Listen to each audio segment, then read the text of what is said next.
I never thought I would be the kind of woman to tell a story like this.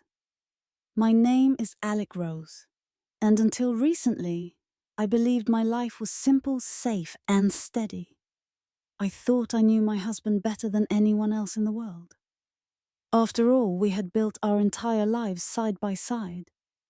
But looking back now, I realize how blind I was, how much I chose not to see. And once the truth finally surfaced, it didn't just shake my marriage. It shattered everything I thought I knew about trust, about safety, and even about myself. It all started on what felt like an ordinary evening, the kind of night you don't expect to remember. I had just come home from work, tired but content, and the smell of dinner lingered faintly in the kitchen. The TV hummed softly in the background, and for a moment, everything seemed normal. I went about my routine, folding laundry, checking my phone, humming to myself as if nothing in the world could disturb this quiet rhythm. But sometimes, the most life-changing moments don't come with a warning. They slip in through the cracks when you least expect them. And that's exactly what happened to me. I was passing by the living room when I heard my husband speaking on the phone. His voice was low, sharper than usual, the kind of tone he never used when speaking to me. At first, I didn't think much of it. I figured it was work, maybe some frustration he didn't want to bring into the house. But then I heard a word that made me pause. A name, a family I recognized. It sent a chill down my spine, though I couldn't explain why at the time. I leaned against the wall, listening harder, my heart thudding in my chest. His words were clipped, deliberate, almost rehearsed. He said something about making sure they don't come back and keeping the neighborhood the way it should be. I froze. I didn't understand.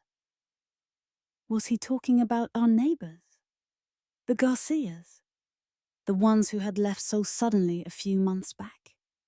I had asked him about them once, why they packed up in the middle of the night, and he brushed it off, saying they got a job offer out of town.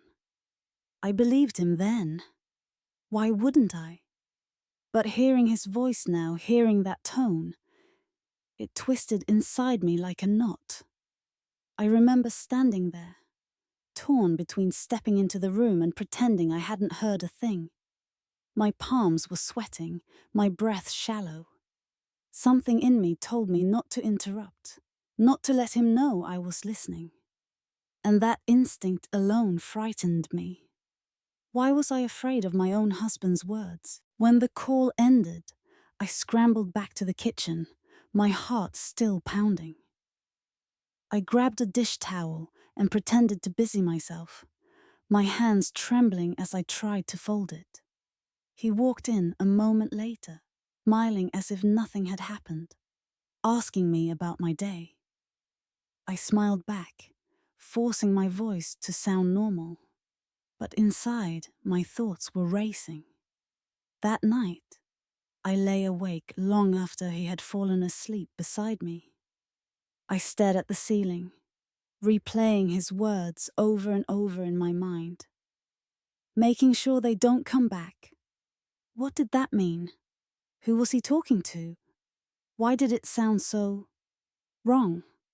Over the next few days, I tried to push it out of my mind, but I couldn't. And the more I paid attention, the more I began to notice. The late nights he explained away as extra work. The hushed phone calls that ended the moment I entered the room. The way his eyes hardened whenever certain neighbors came up in conversation. And then there were the families, the Johnsons, the Woos, the Garcias. One by one, they disappeared from our block, each move quieter than the last. At first, I thought it was coincidence, the natural ebb and flow of life. But now, Now I wasn't so sure. It was a Friday night when the unease finally pushed me past my breaking point. I had gone downstairs to grab a glass of water when I noticed the garage light was still on. It was late, well past midnight, and my husband wasn't in bed. My stomach tightened as I crept toward the door. Something in me knew I shouldn't look, but I couldn't stop myself. I eased the door open just a crack, enough to see inside. And that's when my entire world tilted. He was there, hunched over a metal box I had never seen before. Papers and photographs were spread out across the workbench, names scribbled across envelopes, faces staring up at him under the harsh glare of the light. I recognized some of them. Families who had lived on our street. Families who had vanished without a word. My hand flew to my mouth, stifling the gasp that threatened to escape. My legs felt weak, my breath caught in my throat. I wanted to step inside, to demand answers, to scream, but something in his expression stopped me cold. He wasn't ashamed. He wasn't hiding. He looked proud. And in that moment, I realized the man I thought I knew better than anyone else was a stranger. That night, I slipped back into bed without saying a word, but sleep never came. My mind raced with questions I wasn't ready to face, and my heart ached with a fear I had never felt before. Because now I knew. My husband was hiding something terrible, and I was no longer sure if I was safe in my own home. I lay there in the dark, my body stiff beside him, listening to the slow rhythm of his breathing. He slept peacefully, as if nothing in the world weighed on his conscience, while my mind spun like a storm I couldn't escape. Every time I closed my eyes, I saw that box. The photos, the names, the faces of neighbors who had once laughed on their porches, waved from their driveways, children who had ridden their bikes past our house. It was like puzzle pieces clicking into place, pieces I had been too blind, or maybe too trusting to see before. The quiet moving trucks that pull up in the dead of night. The hushed goodbyes that never really felt like goodbyes. The way people seemed to vanish without ever explaining why. And now, in my husband's garage, I had seen the proof. The question that throbbed in my chest was simple but unbearable. Why? By the time morning came, I had already rehearsed a dozen ways to ask him, to demand the truth. But when he stumbled into the kitchen, yawning, scratching his chin, and kissed me on the forehead like nothing had changed, my courage crumbled. His smile was too easy, too practiced. The man in front of me looked exactly like the husband I had loved for years. And yet, the man from the garage was still burned into my memory. I poured coffee with shaking hands, keeping my voice light, pretending I hadn't seen, pretending I wasn't drowning in questions. The hours that followed were some of the longest of my life. I tried to work, but my mind kept drifting back to that box. What exactly was inside? What did those papers mean? Were they just records? Or were they instructions? Plans? Evidence of something darker? By evening, my skin prickled with restless energy. I couldn't stay silent anymore. When he left for a meeting after dinner, I watched his car disappear down the road before slipping into the garage. The box was still ticking. Here. I lifted the lid with trembling fingers, my breath catching in my throat as I sifted through the contents. Inside were folders labeled with last names. Johnson, Garcia, Wu. I opened one and froze. Notes, dates, details about when they moved in, who visited their homes, even where they worked. There were photographs too, some taken from angles that made my stomach twist. They weren't just casual snapshots. They were surveillance.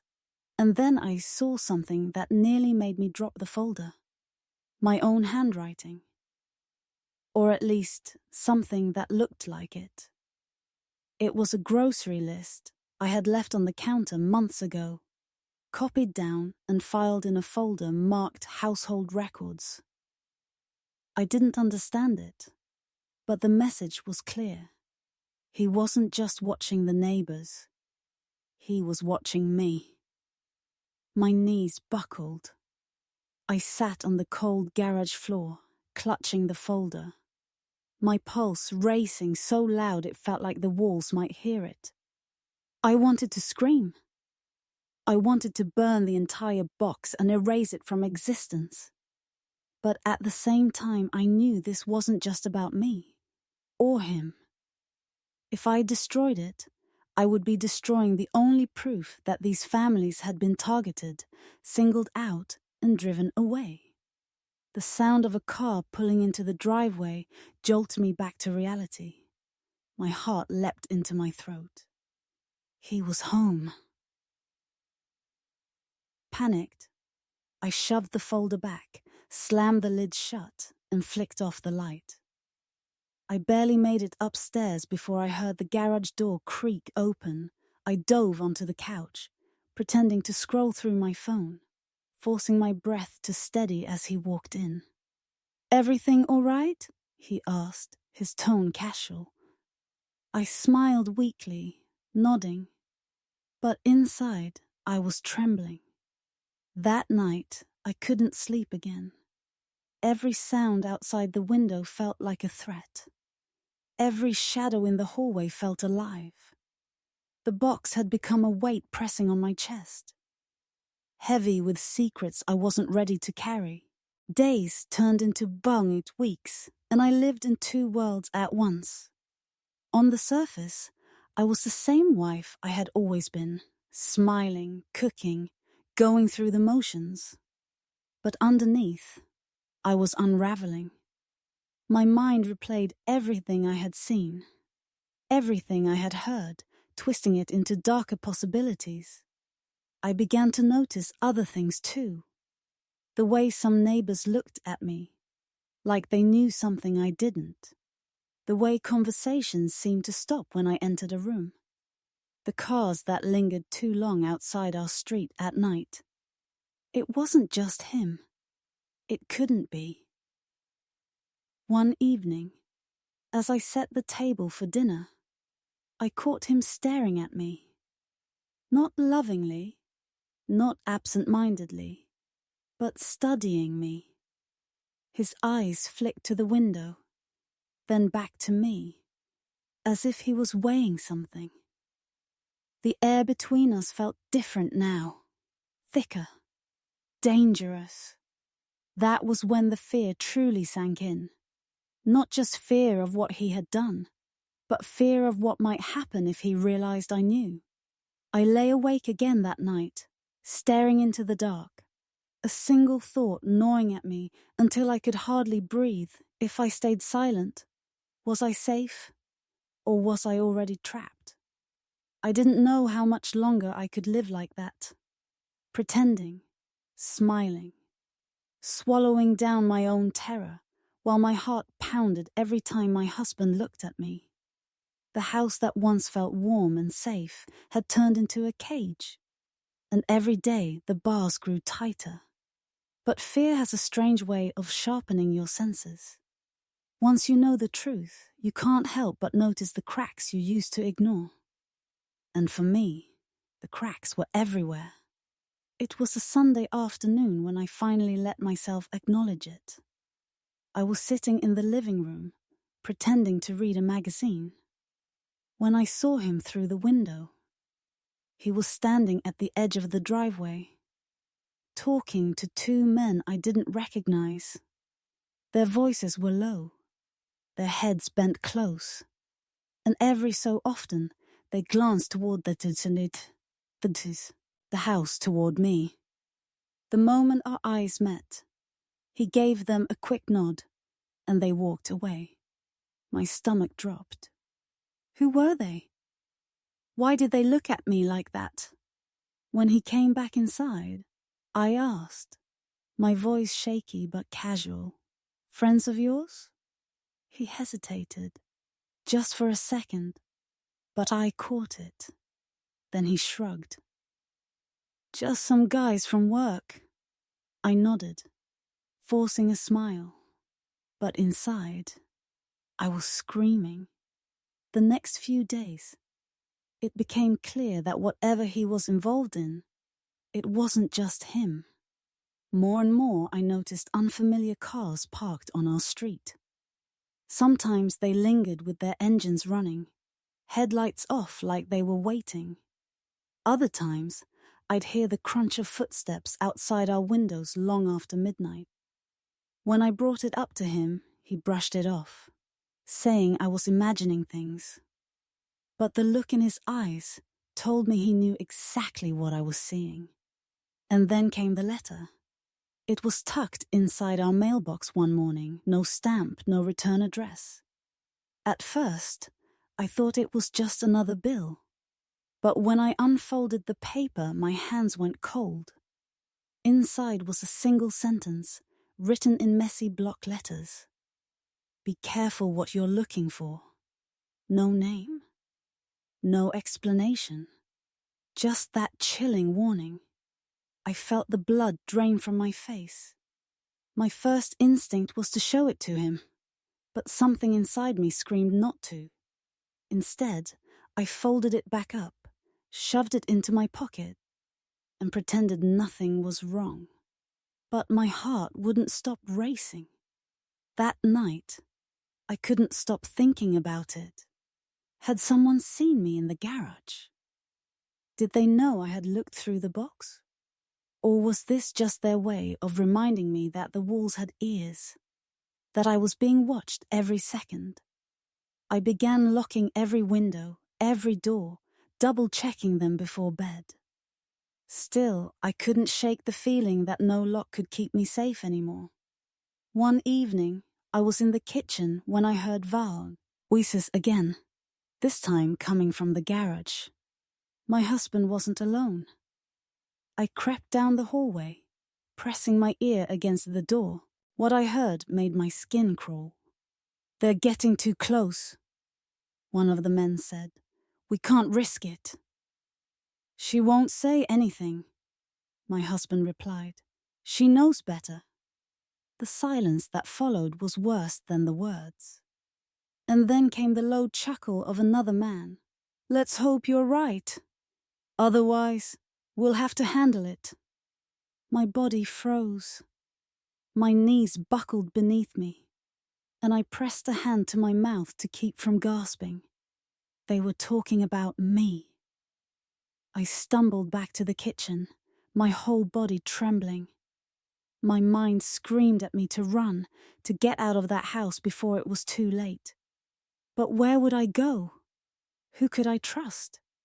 If my husband was part of this, whatever this was, how far did it reach? Were the police in on it? Were my neighbors? That night, lying in bed beside him, every muscle in my body coiled tight. I realized I couldn't keep pretending. If I did, I might not survive. But the fear was paralyzing. Speaking out meant exposing him. Exposing him meant exposing the others. And exposing the others meant putting a target on my back. Still, the choice was becoming clear. Every time I closed my eyes, I saw the faces of the families who had vanished, the children whose laughter used to echo through our street, the empty houses that now stood like silent tombs. If I stayed quiet, I would be just as guilty as he was. But if I spoke, if I tried to bring the truth into the light, Would I even live long enough to be heard? I lay there in the dark, staring at the ceiling, the weight of the letter heavy in my pocket, my husband's breathing steady beside me, and for the first time in my life, I truly understood what it meant to be trapped, because now it wasn't just about my marriage. It wasn't just about the secrets in that box. It was about survival. And I wasn't sure if I had the strength to make it out alive. The days after that night blurred together, but not because nothing was happening, because too much was. Every moment felt like it carried a hidden meaning, like every glance, every word was some sort of test. My husband had grown quieter, but not in the way people get when they're tired. It was the kind of silence that watched, measured, weighed. He studied me. The way I stirred my coffee. The way I folded the laundry. The way I avoided his eyes when he asked how my day was. And I studied him back. At night, I pretended to sleep, but through half-shut lids, I'd see him pacing the bedroom. Sometimes he'd stand by the window for hours, just staring into the dark. Other times, he'd disappear into the garage, the metallic clang of the box echoing faintly through the floor. I wanted to scream. I wanted to run. But instead, I played my role. I smiled when I needed to smile. I nodded when I was expected to agree. Because one wrong move could be my last. Then one evening, something shifted. I was in the kitchen chopping vegetables when he walked in, his face unreadable. He leaned against the counter, watching me. Too still. Too calm. "You've been different lately," he said softly. The knife in my hand froze midair. My throat tightened. "Different? How?" I forced a small laugh. He tilted his head. "Just quieter. Like you're hiding something." The words cut deeper than any blade. I felt my chest tighten, my palms grow slick. He knew. Maybe not everything, but enough. I set the knife down carefully, pretending my hands weren't trembling. "I've just been tired," I whispered. That's all. His eyes lingered on me for a long, suffocating moment before he finally smiled. A smile that never touched his eyes. "Get some rest then." And just like that, he walked away. But the way he said it, like a warning, not advice, left me shaking. That night, I couldn't take it anymore. I waited until his breathing grew steady, then slipped out of bed. Barefoot, I crept through the hall, down the stairs, and into the garage. The box was still there, heavy, waiting. I opened it again, my heart pounding louder than the hinges. Inside, along with the letters and documents I had already seen, there were new photos.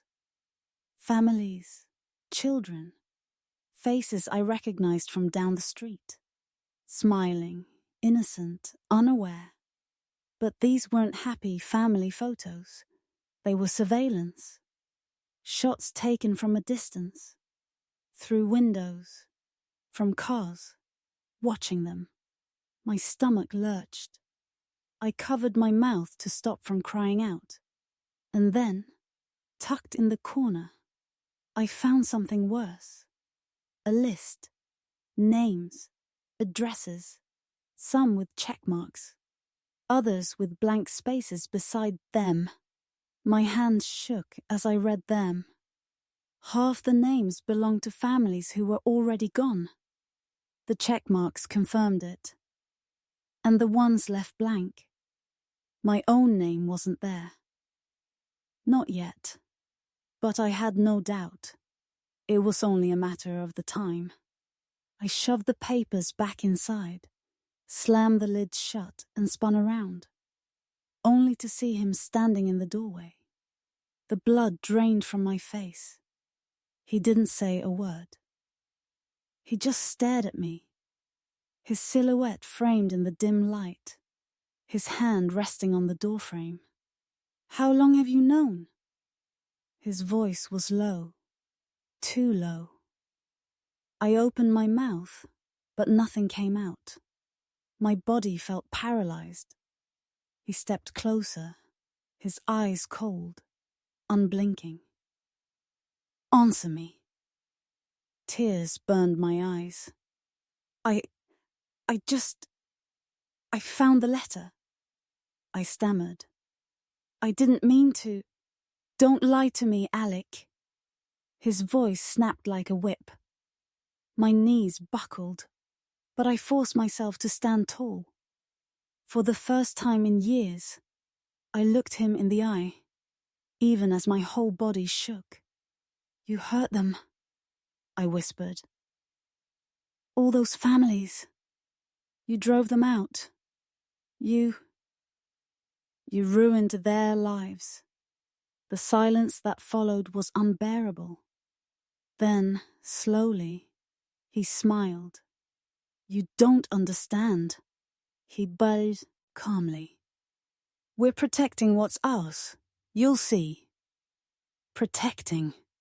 That word twisted in my stomach like a knife. Protecting, that word twisted in my stomach like a knife. He stepped even closer, his breath hot against my face. "And now that you know, you have a choice. Stand with me, or stand against me." My heart pounded so hard I thought it would burst.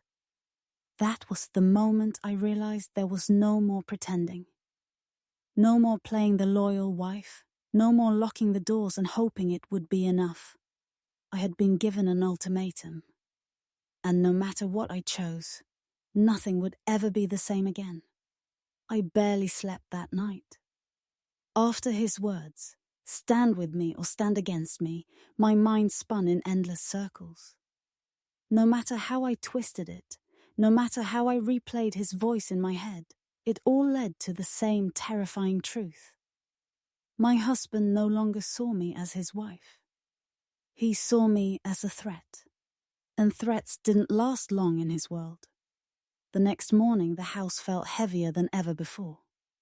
Even the walls seemed to lean in, pressing closer, listening. I moved carefully, deliberately.